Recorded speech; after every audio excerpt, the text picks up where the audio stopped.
Hello, private practice owners. This is Lisa Wozniak with Woz Marketing, getting you all ready for another new episode of Private Practice Owners of the Month. And with me this month, we have Heather Nardi. Now, Heather is an intuitive parenting coach, and she helps parents create a deeper understanding and connection with their children through soulful parenting practices. Now, as a best-selling author and inspirational speaker, not to mention a certified holistic life coach, she establishes new ways of looking at mental health, creating holistic and spiritual methods for deepening parental intuition and supporting children. And I am thrilled to have her here. Thank you, Heather. Welcome. Yes, thank you for having me. So I kind of wanted to talk to you a little bit about that, but I kind of wanted to start first with finding out how you came upon writing a book as your go-to means of marketing. Yeah, so the first book or Yes. just the book? Okay. Well, and when I first decided to write a book, I wasn't thinking of the marketing piece. I knew I had a story that needed to be told. And it was, we had an experience as a family, and it was a struggle, and we made it through. So I really felt like we needed to share it with others to maybe inspire or help give some guidance, because I felt, we had healed. So once you heal, you feel like we need to share this. But I wasn't quite ready to write an entire book, and share everything. So I thought, I'm going to start with a chapter. So I found this woman that was looking for people to contribute to a book. So I had a chapter in her collaborative book called 20 Beautiful Women. So that was the starting point. And I really enjoyed writing, even just that short amount, really releasing some of, it was another sense of healing for me. And then from that, I was able to be invited to speak and share our story in more detail. And so I could see how that impact really, just the writing for me and then impacting others. And it was started to kind of trickle down into a marketing. And I didn't really think of that in the beginning, but it did make such an impact. And then, being invited to do some summits and other opportunities. So then leveraging that and realizing that brought it on, like, okay, you can use that as a marketing tool. I kind of realized, I knew that in the beginning, but that wasn't my goal in the beginning. Let's talk a little bit about what you found happened with your private practice as a result of having this book out there. And let's talk a little bit about some of the things that led to. Yeah, I think people really respect that you're being vulnerable and sharing, for me, such a deep private story, and they really have that connection with you too. So they see you as for me, a mom, as a human, as a person, besides a coach. So they know that I lived through this experience, and they could see it and feel it and hear it in my words. So that almost built like that trust already. And being seen as an expert that had lived through something and came through on the other side and healed. And so they knew I've done it, and I have knowledge of how to do that, to share with others. So for me, writing just shows how vulnerable you can be. And I think people really navigate towards that. They really want to see others in that way. So in my marketing, I think that really opened me up. People could read that and be like, wow, she's a real person, instead of me putting out just a little Facebook image or, and people can't really tell who you truly are, so just sharing my true story. And then, being asked to do different things. And again, a lot of it's speaking and sharing. So I think people really just connect with that. Yeah, I noticed that after that initial book came out, I started to notice some really great things happening for you. Like all of a sudden, you were going to be a presenter at a summit, or you had a speaking engagement for a conference, Yeah, and all of a sudden, it felt like these different doors started opening for you. right. Would that be accurate? That's totally accurate. And I think, again, like I said, it's being seen as an expert, because there's stuff, you're sharing your story in writing. People can really see what happened, um, and know to trust you. That's true. I think that's a big thing too. Is I was talking to a friend yesterday, and she was sharing a story, and she said, "I don't feel like I have anything to offer." And I said, "You've lived an experience that others haven't, and and people are going to navigate towards that." So just sharing and being totally authentic, I think, is what people then want to hear more of from me and from others. The thing that I love so much about what I've heard you mention before is that, yes, doors do open for you for speaking engagements and summits and the opportunity to write another book, but they don't happen overnight any more than a rock star becoming a legend overnight, or an actress becoming famous overnight. What people don't see is all of the years of hard work that took place behind the scenes in order for them to be this quote unquote overnight success. And you are very open and honest and forthright about telling people, yes, you've had these really wonderful experiences, but they haven't become something that magically took place overnight. There was a lot of work that you did behind the scenes in order to make that happen. So can you share with people a little bit about your experience and how that went down for you? Sure. Even with like the first book too, there's some marketing that will happen, but you have to continue to market the book. So part of there was a part of the package or whatever I had with the collaborative book is there was some marketing, but then, the next book is out. So you're kind of forgotten, not on purpose, but that's how life works. So you have to continue to be marketing yourself. I'm a big connector. I love to network and connect with others. And I think that for me has been the most beneficial. Just letting people know that I did write a book. I am writing a book. I've had people still, I got a message yesterday. Someone's like, "How's your book coming?" And I'm like, "Oh, it's so nice that people are thinking of me and wondering how I'm doing, because they're part of my networking community." And I consider them my friends too. Anyone I meet, I always say they're my friend. But that's a big, way of growing. Like Lisa, you and I met through somebody connecting us, and look at what we're doing now. Now we're sharing our messages together. So I think that is something you need to utilize, and whatever you feel good doing as part of your marketing too. Anything that feels forced, people are going to feel that from you, right?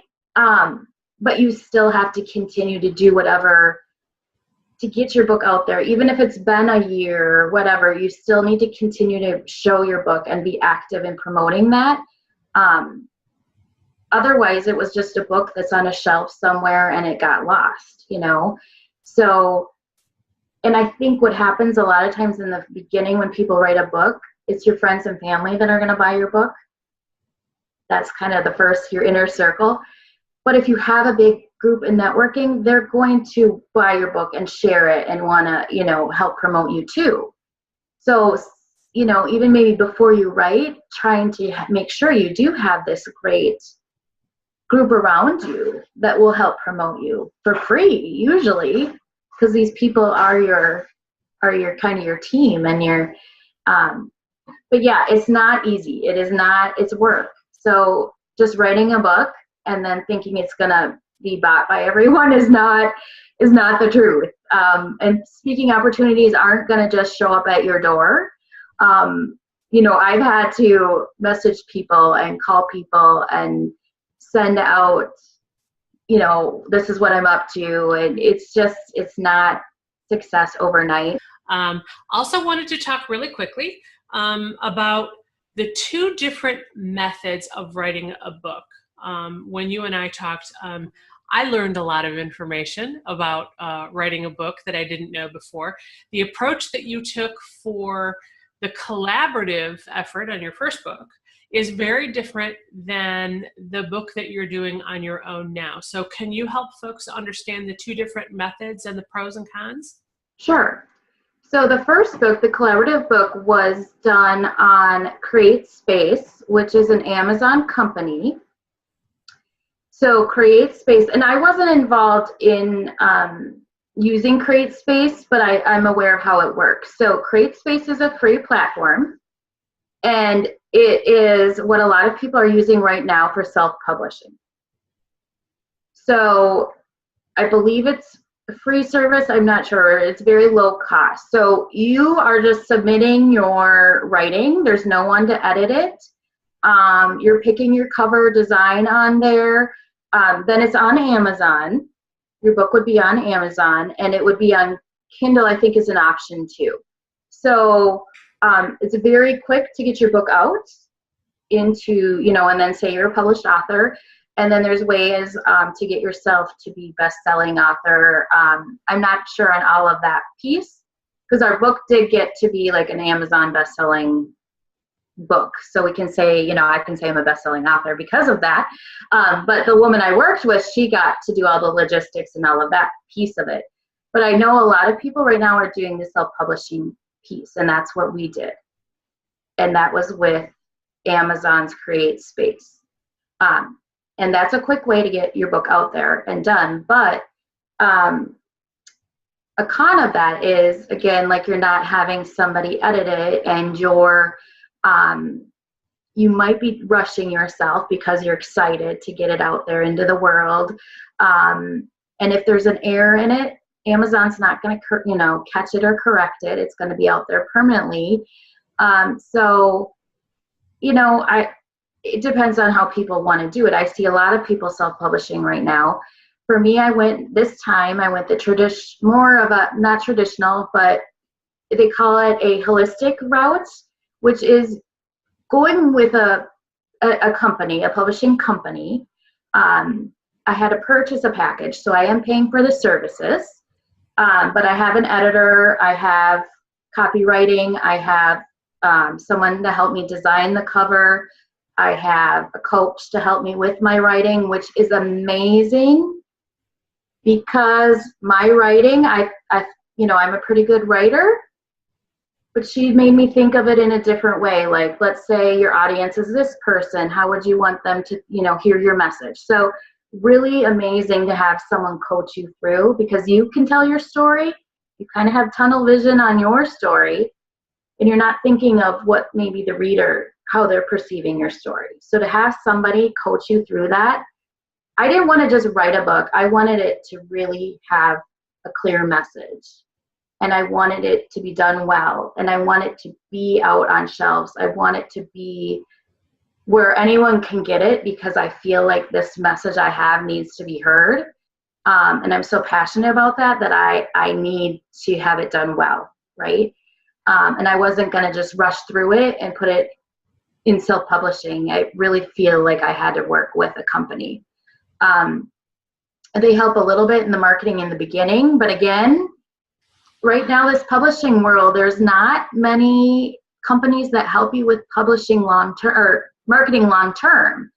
So I know once my book is done and out there, I'm going to have to take on the marketing piece, or I'm going to have to look for a PR company. So even for those who are like, oh, I'm going to write a book, that's just one piece. Then there's the other part. The marketing is a whole nother story, a whole nother piece of the book process.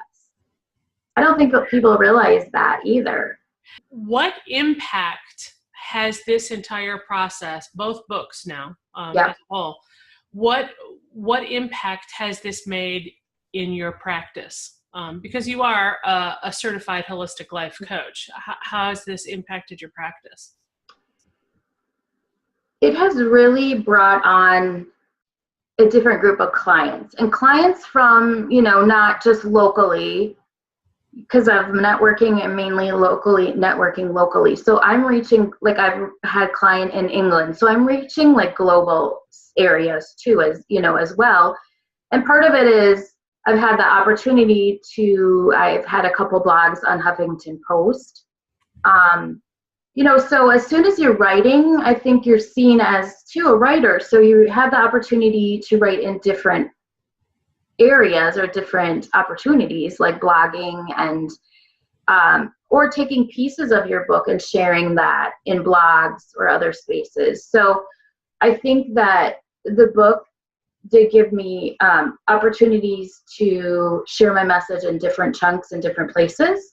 And then it expanded my clients, where I'm reaching clients as well. That's fantastic. Yeah. So what advice would you give to someone in private practice that feels like maybe they have a book inside them too? What I would say is, so if you have a book inside of you, maybe write down the reasons why you want to write the book. Kind of like, is it for marketing? Is it to share your message? Kind of really get clear on that, because once you start writing, you're going to reach kind of lulls, and you got to keep your motivation going too as well. And some people I've told, just start writing before you even find out if you want to go with a publishing company, or do go through self-publishing. Kind of just start writing your story, just to kind of see what's coming through and what your story is going to be about. And it gives you kind of that opportunity before you make that commitment to one or the other direction. Not many people can go traditional, where it's you're going to like a publishing, like a well-known company or well-known publishing company, giving them your manuscript and you're getting like payment for it. So that's like really high level, which I'm not at, but so many people don't go that route. But the self-publishing, or going with a company, but that's what I would do is start writing your story, or start maybe breaking up chapters to see what you have inside. Absolutely. You know what I love that you had said, be really clear on why you want to do it. Because I think if you are a private practice owner who has a book inside them and feels like they want to write the book for the sole purpose of marketing their practice, there's nothing wrong with that, as long as you go into it knowing what to expect. Yes. Right. And then I also like the fact that you had said, start writing. I mean, if you want to be a writer, start writing. Right. Yeah. Because you have to have a realistic expectation about what that's going to entail. I mean, you may find that you don't necessarily like writing as much as you thought that you did, or, maybe you don't have as much to say as you thought that you did. If you have all of these thoughts swirling around in your head and you feel like you need to get them down on paper, is that a couple of paragraphs, or is that a couple of chapters, or is that a couple of books, And the only way that you really know what that is by committing it to paper and finding out. So really sound advice. Yeah. And I want people to realize it is another job to write. So you really have to be clear on having that time too. It's not like this book, and some people maybe they can write really quickly and it'll come out fast, but for me, like it's taken me longer than expected, but mine has some emotion behind it and in that as well. But it's a time commitment too. So you think about what you have, if you have your private practice as well, and then you're going to make time for your writing. So just having that awareness that it does take time to write it, and do you have that time and that commitment? So I think, like I said, just starting to write will make you aware And like you were saying, Lisa, if you do have a whole book in you, or maybe you do have a chapter, or maybe it's an ebook or something small that you can put together on your website and, you know, sell for a small amount as well, but you're still getting information out there. Heather, where can folks go to find out more about you and your book? Yeah, so on my website, Heather Nardi, so Heather, NARDI.com, there's a tab that says books. So it lists all my books that I have contributed to, because there are a couple others where I did just small paragraphs, so they're in there listed as well. On your website, heathernardi.com. Yeah. Heather, thank you so much for sharing your experiences today and your marketing acumen. It's been really great learning about your experiences, and appreciate you coming on to be our Private Practice Owner of the Month. Thank you. Thank you for having me. Again, folks, this is Lisa Wozniak with Woz Marketing in the most recent episode of Private Practice Owner of the Month. Again, Woz Marketing, helping you navigate your yellow brick road. Have a great day.